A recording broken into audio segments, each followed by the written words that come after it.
Olá, boa noite. Está começando o Emancipa em Cena. Hoje, no nosso quadro de entrevistas, a Luciana Genro vai falar com Raul Ponte, ex-prefeito de Porto Alegre. Mais tarde, no Emancipa Cultura, eu vou conversar com Rafael Correia. Ele é cartunista e é premiadíssimo. Fica aí. Boa noite. Hoje o nosso Emancipa em Cena entrevista o fundador do PT, dirigente nacional, ex-prefeito e ex-deputado, Raul Ponte. Raul Jorge Anglada Ponte é historiador e militante político. Foi líder estudantil durante a ditadura e acabou sendo perseguido, preso e torturado pelo regime militar. Fundador do Partido dos Trabalhadores, Raul Ponte foi deputado estadual e federal e prefeito de Porto Alegre entre 1997 e 2001. Raul, muito obrigada por aceitar o nosso convite. É um enorme prazer conversar contigo. Prazer é meu. Parabéns pelo programa, Obrigada. pela iniciativa. Obrigada.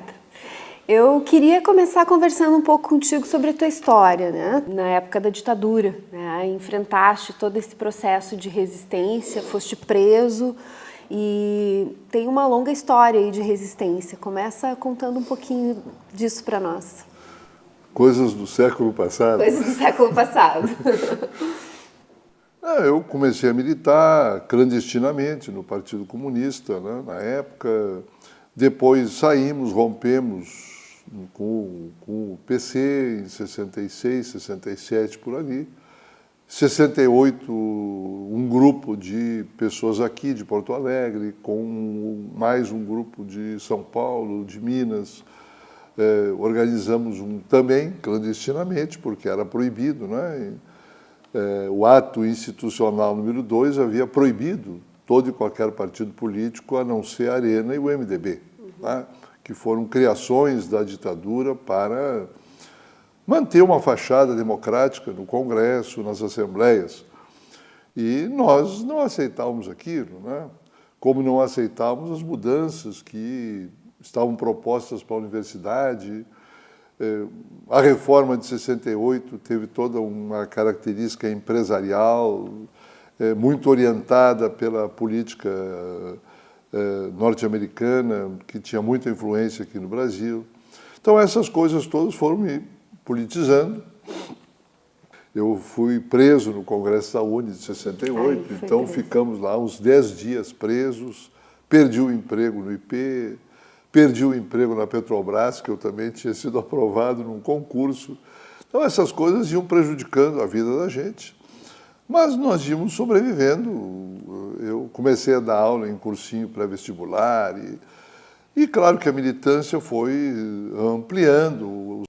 Bom, temos muitas histórias do passado, mas vamos voltar agora para o século XXI e falar um pouquinho da situação política do país. Que balanço que tu faz dessa experiência do PT de 13 anos no governo?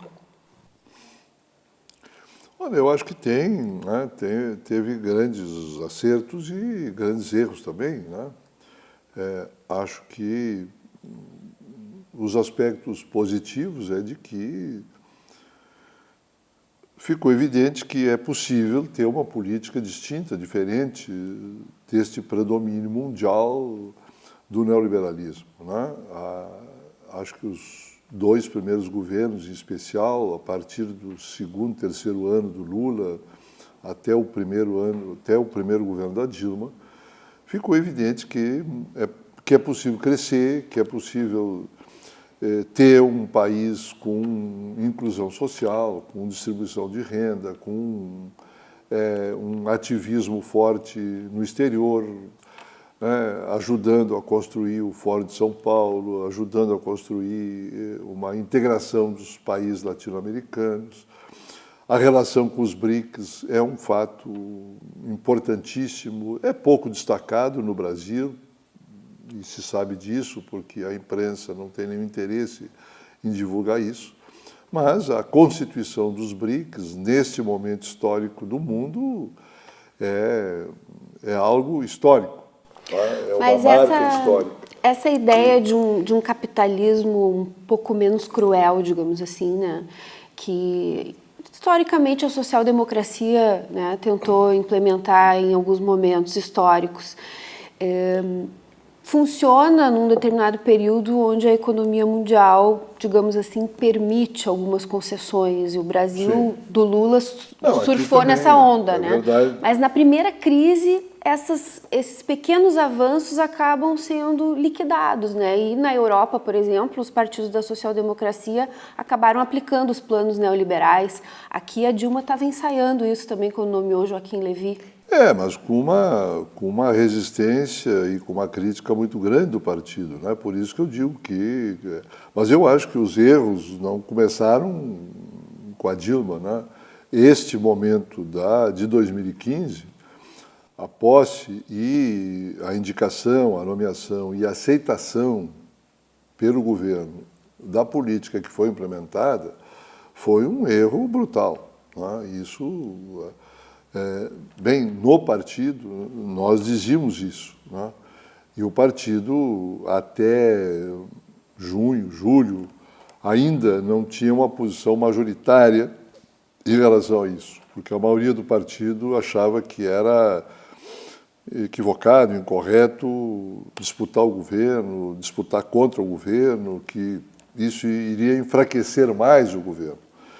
Mas nós não tínhamos nenhuma dúvida, né? E no Congresso, que ocorreu em 2015, o 5º Congresso, isso ficou claro, evidente, né? A própria maioria do partido acabou se rendendo a isto, mas aí já era tarde, porque o desgaste político foi muito grande. Mas eu acho que ali foi um momento de um grande equívoco, mas outros já haviam ocorrido.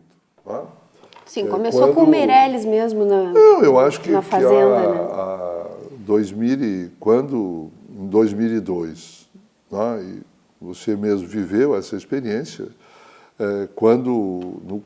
após a vitória de 2002, não foi pacífico que o partido adotasse uma política de aliança, o que se chama aí o presidencialismo de coalizão no Brasil.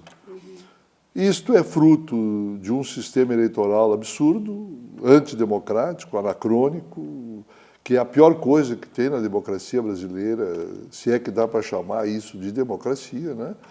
Que é um sistema eleitoral que estimula a corrupção, impulsiona obrigatoriamente os partidos a se corromperem, porque é um processo de disputa em que o poder econômico passa a ser decisivo. Pois é, esse não é parte do balanço também de que o governo não tentou mexer nessa estrutura política? Tentou, né? mas sem o empenho... Né? E aí entra o problema da coalizão. Naquele momento, 2002, o congresso que nós fizemos após a vitória, haviam 2 caminhos.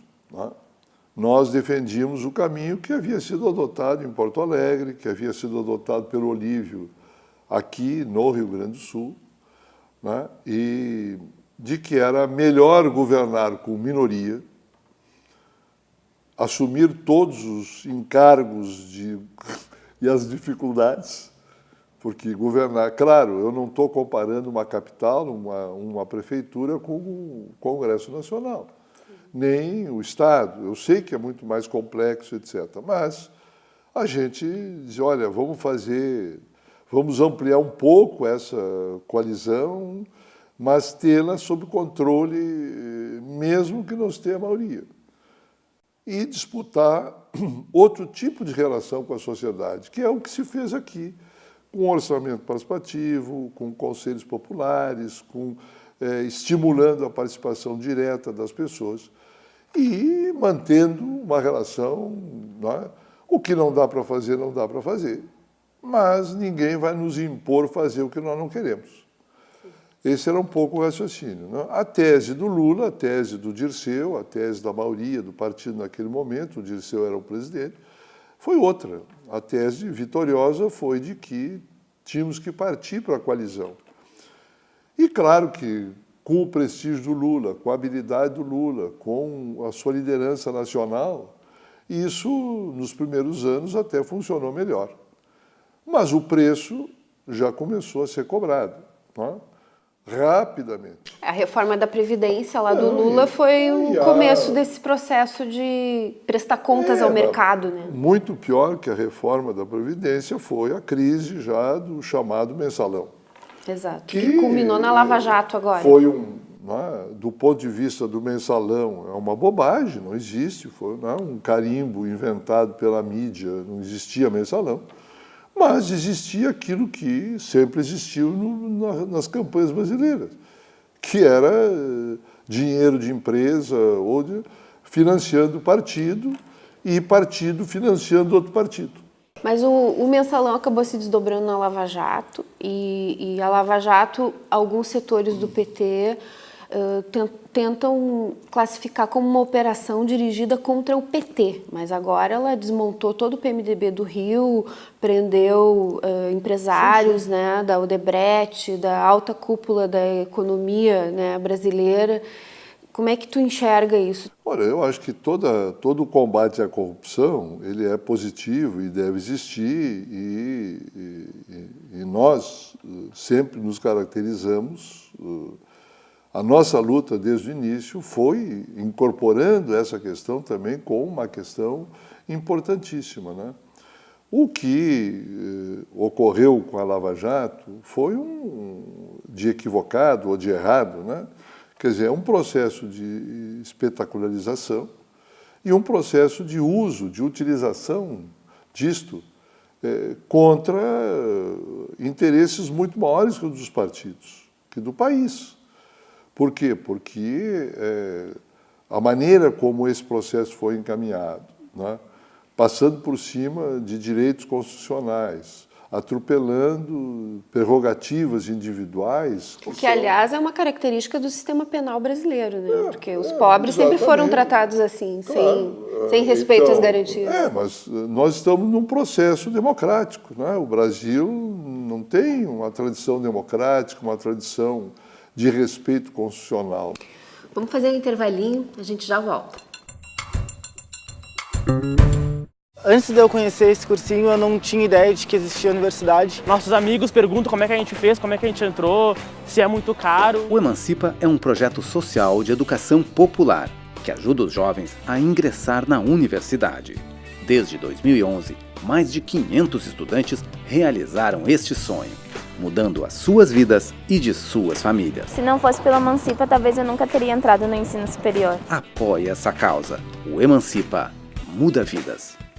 O Emancipa Mulher é um projeto de educação popular que visa articular questões de gênero e raça. Organizados por nós e pela Luciana Genro, é a oportunidade de compreender a importância da luta feminista e da resistência antirracista. O projeto Emancipa Mulher inicia seu primeiro curso com uma aula aberta. Será sábado, dia 29 de abril, às 14 horas. Procure a página do Emancipa Mulher no Facebook e receba informações dos nossos cursos gratuitos. Voltamos então para o segundo bloco da entrevista com o Raul Ponte. Mas a luta contra a corrupção foi uma bandeira do PT durante muitos anos. E continua sendo, né? Continua sendo. O que eu acho que é equivocado, e aqui não vai a defesa pessoal, né, de ninguém que tenha sido atingido. O que nós dizíamos?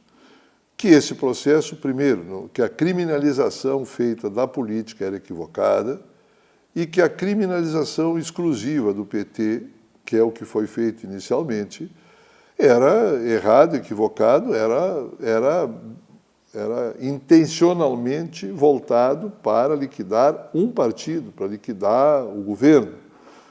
Então, esse aspecto ele é equivocado, é um erro, né?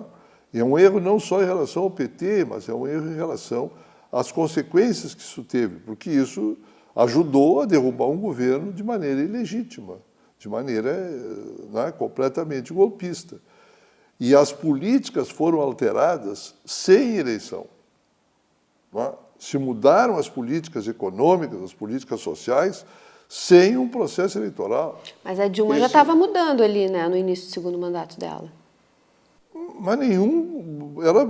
Eu acho que, por exemplo, era muito mais equivocado a política de desonerações que foi feita para salvar as empresas, e as empresas não usaram esse dinheiro para manter investimento, usaram para o rentismo financeiro, né? Eu acho que isso era mais equivocado do que, por exemplo, fazer ajustes previdenciários, por exemplo, nos regimes únicos, né? Eu sou do INSS, sou aposentado do INSS. Trabalhei a vida inteira e paguei sempre o INSS, mesmo como prefeito ou como vereador. Mas tem uma visão de que nos regimes próprios existem erros brutais. E isso tem que ser corrigido. Não é possível, não é cabível que você tenha um regime próprio estadual, municipal, com privilégios enormes. Né? Isso vale para esse escândalo que é aqui a Assembleia ter deputado se aposentando como deputado. Ora, o deputado tem que pagar o INSS, é isso que tem na lei, é isso que está na Constituição. Ou você ter magistrados, a viúva do magistrado recebendo sem teto, enquanto que o cidadão comum está limitado a um teto. Então, tem reformas que devem ser feitas, né? Onde tem desigualdades, tem privilégios, tem que ser enfrentado. Quer dizer, eu acho que o grande erro do governo Dilma foi acreditar que seria possível. Certamente ela sofreu uma pressão muito grande, né? Toda a mídia, os bancos, uma pressão brutal. Acho que dentro do partido também teve gente que disse que era melhor ir por aí mesmo, né? Mas foi um equívoco, e a prova foi o golpe, né? Porque na hora do golpe a resistência, o apoio popular, essas coisas não existiam. O mensalão, por exemplo, foi de 2005.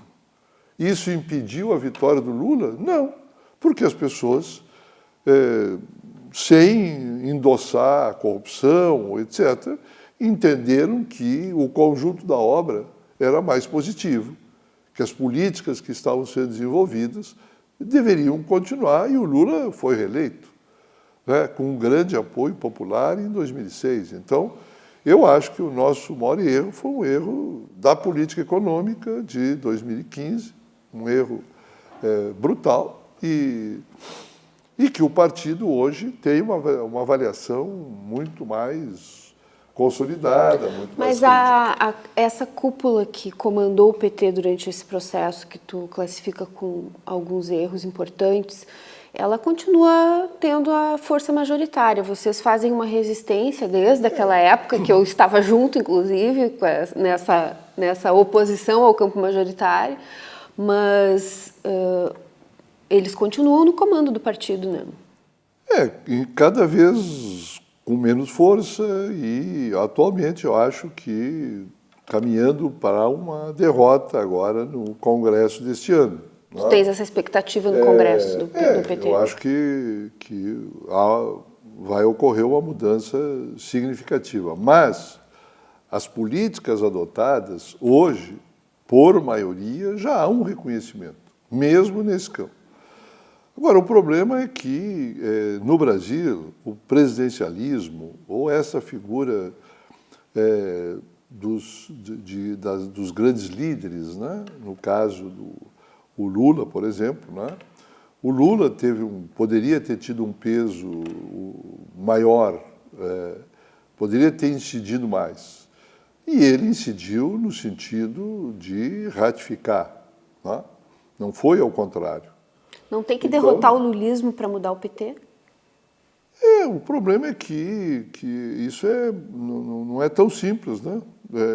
Eu acho que não concordo muito com esse negócio do lulismo, porque o Lula nunca foi um grande teórico, nunca foi uma figura assim que ele dava o rumo em algumas coisas, muito mais pela sua expressão popular, pelos seus votos.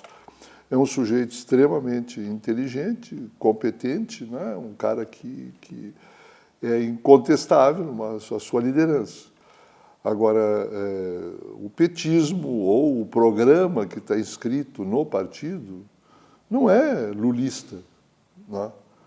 Mas, num presidencialismo de coalizão, num país onde as figuras são, onde há uma tradição, né, do Vargas, do Brizola, né, dos grandes líderes, etc., esse negócio é muito complicado, porque, veja, né, se o ano que vem nós tivermos o calendário eleitoral mantido, o Lula será um dos grandes concorrentes.